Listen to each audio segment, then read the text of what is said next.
And if you want to say maybe how you know me, that would be cool.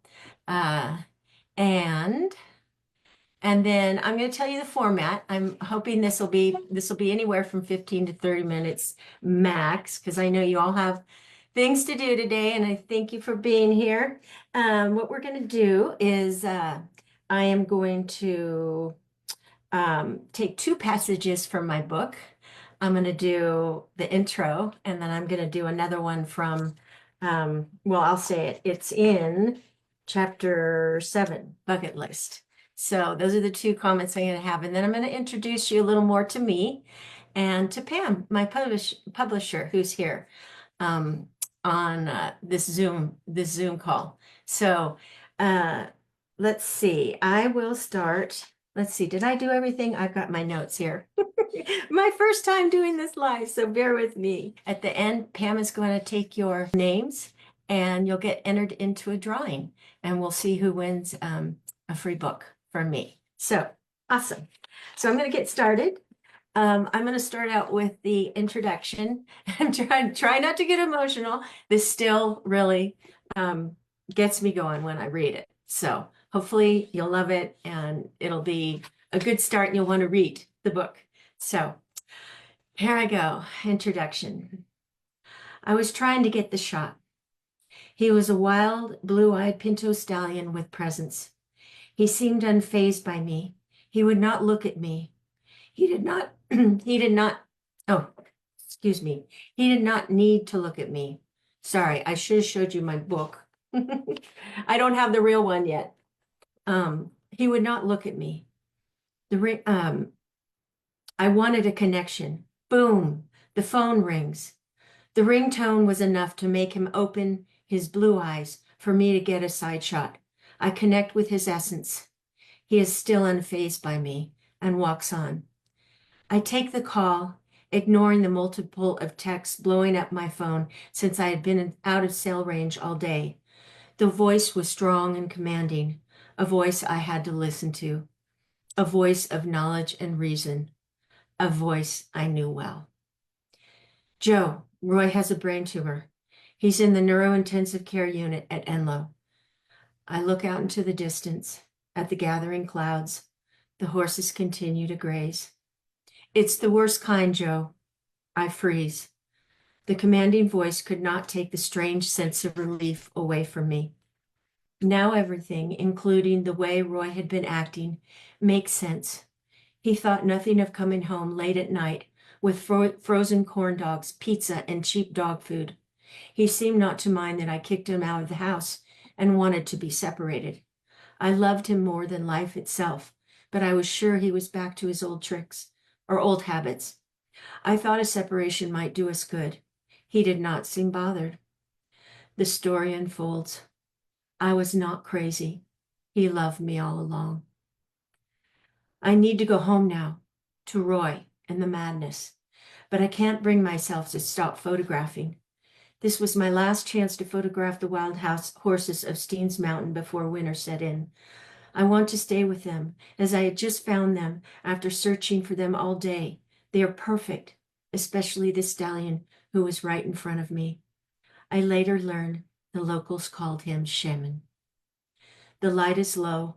It is the golden hour, with storm clouds brewing. The sense of peace is what I need, so I keep photographing. A few more minutes won't hurt. The horses are finally here for me and are speaking to me as if to say, stay with us. Finally, my senses kick in. The commanding voice wins. How can I be doing what I love and following my heart at a time like this? I must go. I huff over the sage grass and lava rocks back to Susie, my trusty little green machine. I hastily throw my equipment on the front seat next to me as if it doesn't matter. I take a final longing glance at the horses, peacefully grazing as the sky turns to a dark cobalt blue. Their silhouettes tell a story about the earth and the passage of time. There is no sound until I start the car. The commanding voice and the neurosurgeon had asked for my appearance at the hospital at 7:30 tomorrow morning, which was 13 hours from now. I must go. For Roy the man I love, who lies injured in a neuro ICU bed. Ugh. Okay, got through that. So let's see if I can figure out how to get comments here. Pam, do I get them here in the Zoom chat or do I get them off of Facebook? Um,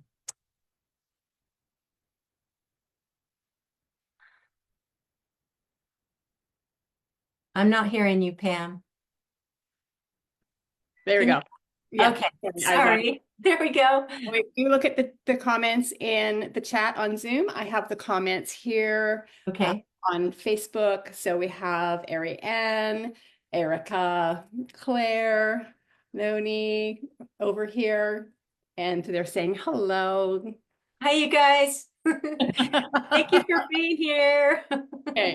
And let's ask if anyone has any questions at this point. I'm going to keep Okay. it. All right. Okay. All right. So no questions. We'll go on. Just Well, let me ask you a question. okay. Okay.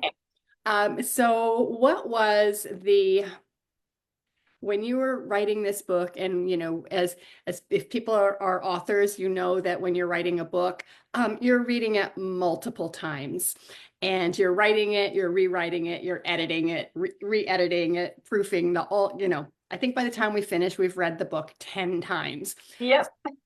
As you went through this process, what was it that stood out for you that kind of was the point in the book that was the most I'm going to say rendering, but like it was really hard to keep rewriting or rereading that particular part. Yeah, that's pretty easy.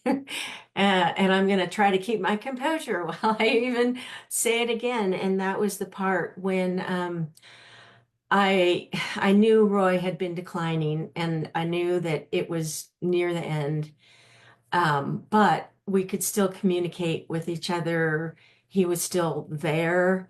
And so there's a part where I set him up for breakfast. At that time, he was in a wheelchair, but he could still transfer to a chair. And I set him up to eat breakfast in the morning, and then I went down to do the chores down at the barn. And when I got back, um, wow, it was just like all of a sudden the lights were out, and I knew that oh, this is it. And um, I just I felt like there was so much that I hadn't told him that I needed to tell him, and I just broke down and put my arms around him and just told him everything that I thanked him for. So that was the hardest part to write and read and write and read, and I still get emotional. Thank you.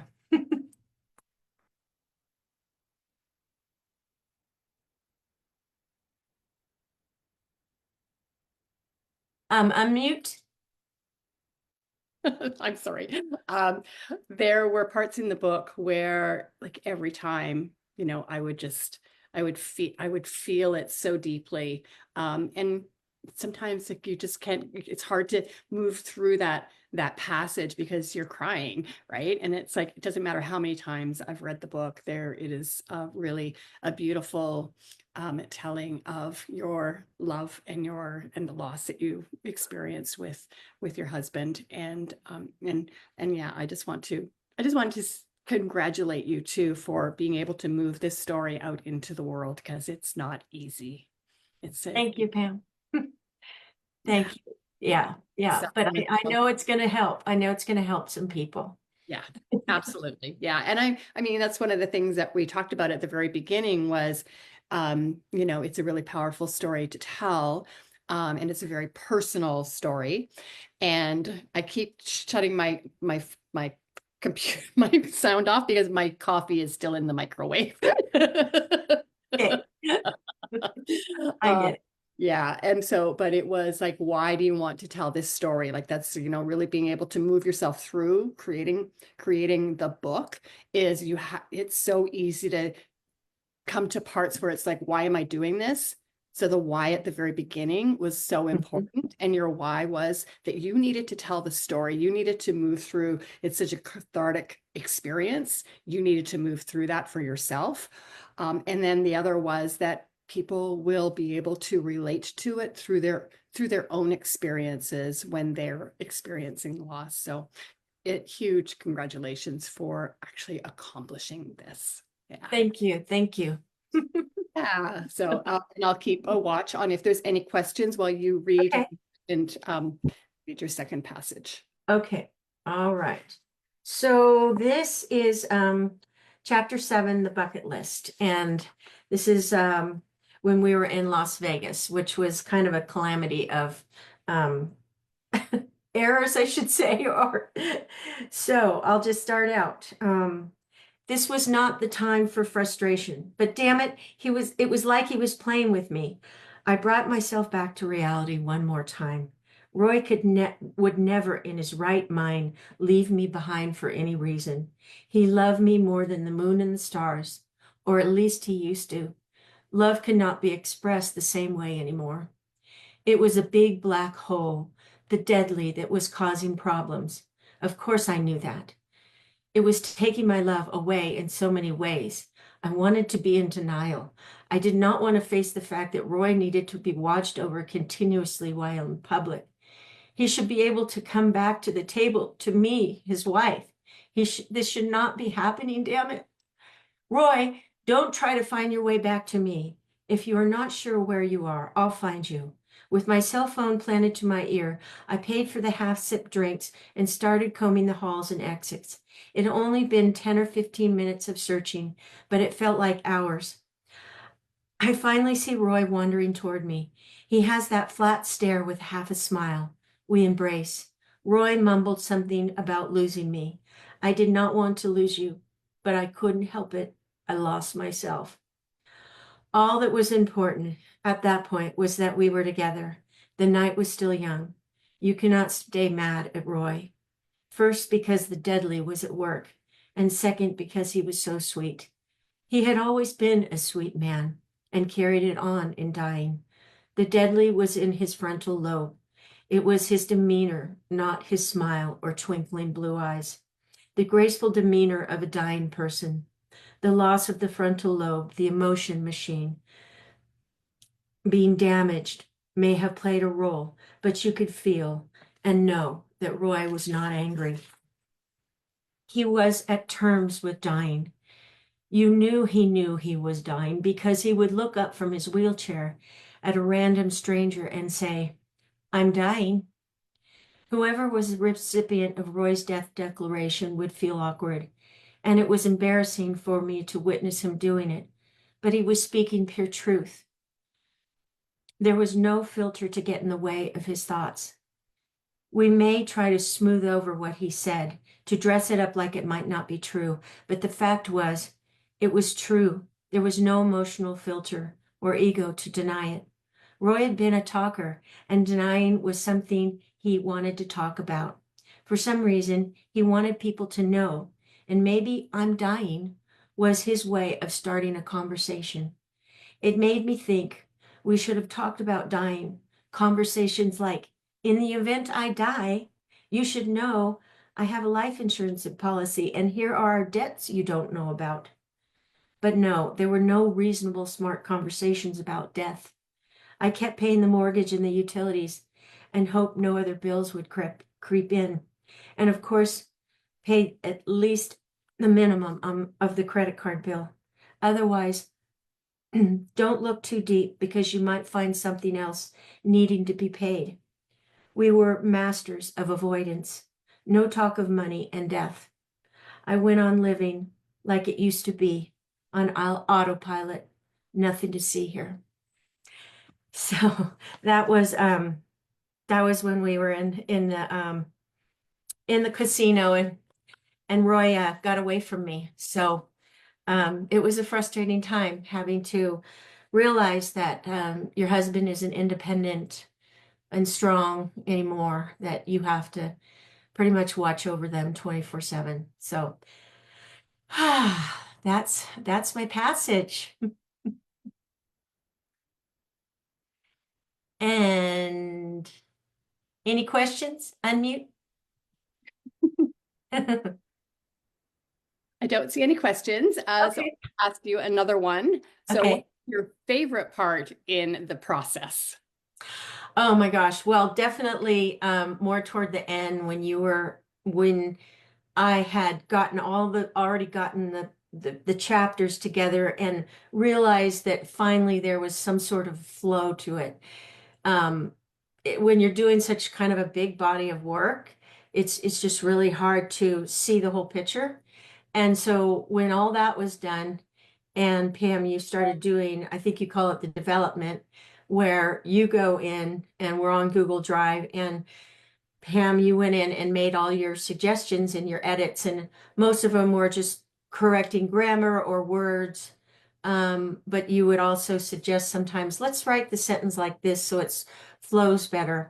And I love the fact that everything went up for approval from me. You never changed anything. You never changed my writing style. And then once that was all done, even though it took a while and we had to kind of go back and forth and do it again and again. That was my favorite part. And reading it when it was complete, it was just amazing feeling. So yeah, that was it. Yeah. And mine is always when we jump online and it's all laid out Yeah. and you see it, it's actually a book, right? And Yes. Yes. sacred words are on a page and you know that this has actually been transformed from the ideas, the passages that you've written, and the long period of time where it's being massaged. And Yes. this is it. This is the book. That's Yes. with my favorite part. And then actually being able to hold the book in your hand. Like Yes. there's something so magical about that. Yeah. Yeah. So, go ahead, finish. I didn't want to interrupt. Yeah, no, then I was just going to ask a question that has just come in for me is what would you say to people who are experiencing their own loss, the significant other person in their life? What words of wisdom would you share with them? Sure. Well, I think I would advise to take your time after you lose them. And a lot of people say, oh, just, keep busy and that sort of thing. And I think that is not what you should do. I think you need to kind of stop and ponder what just happened and honor that person that was in your life. And because it's a sacred time when they're gone.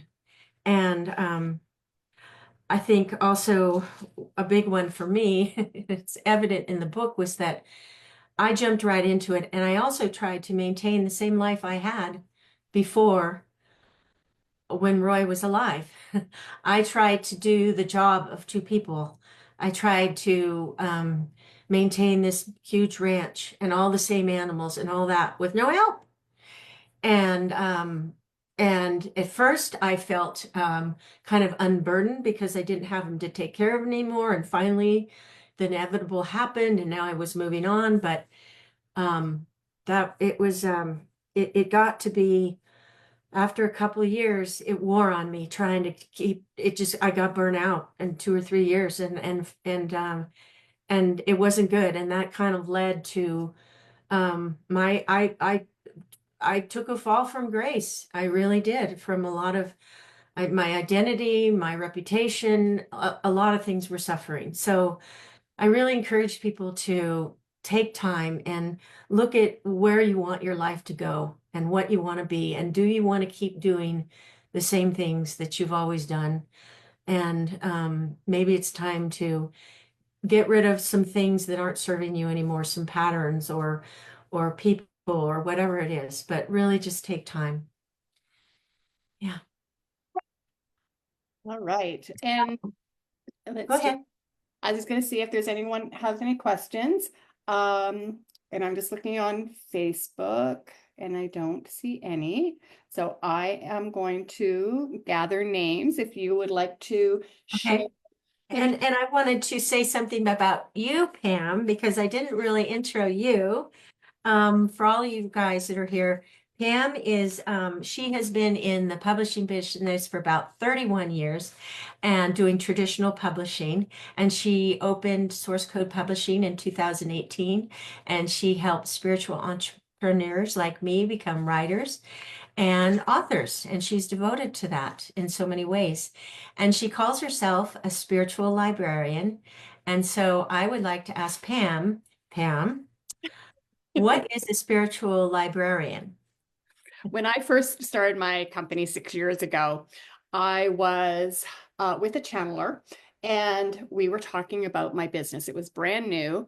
And I had been a life coach and helping people with laws of the universe, things like that. And now I decided that I was going to have my own publishing company. And when I was in session, the words came through spiritual librarian and is the keeper of the sacred texts. So my role is to gather the people with their beautiful stories and turn those into, so it goes from the unseen realm into the seen realm. So basically we are taking a book that is in the quantum field, and if you have an idea that won't leave you alone, you're meant to write the book. And it's already written in the quantum field, and our job is to bring it into physical form. So I'm the keeper of those sacred texts, those sacred books. And so it's a library that I am creating.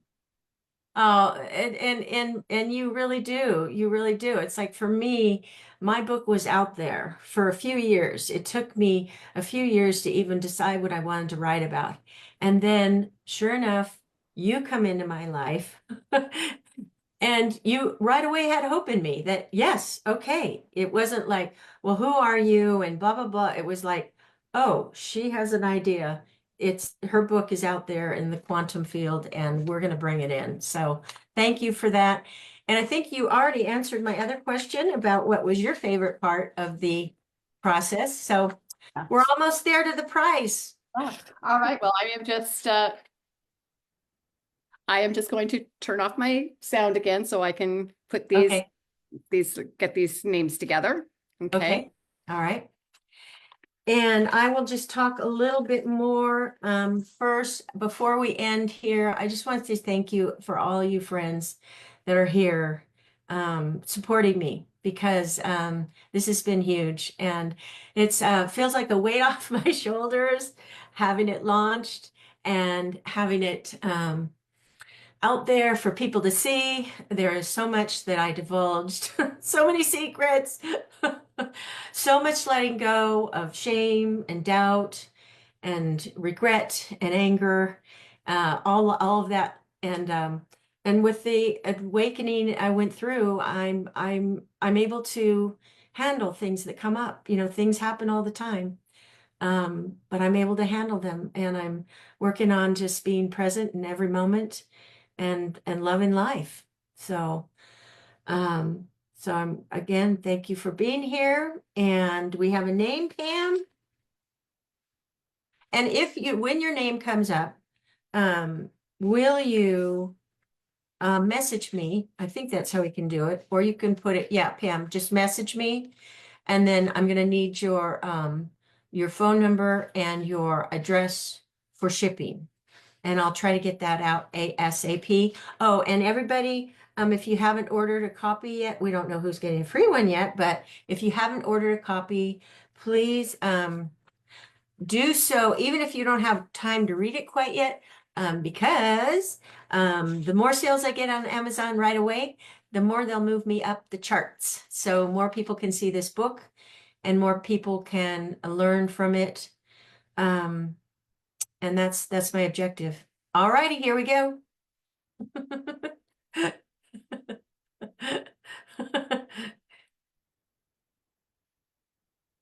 Okay, unmute. Unmute.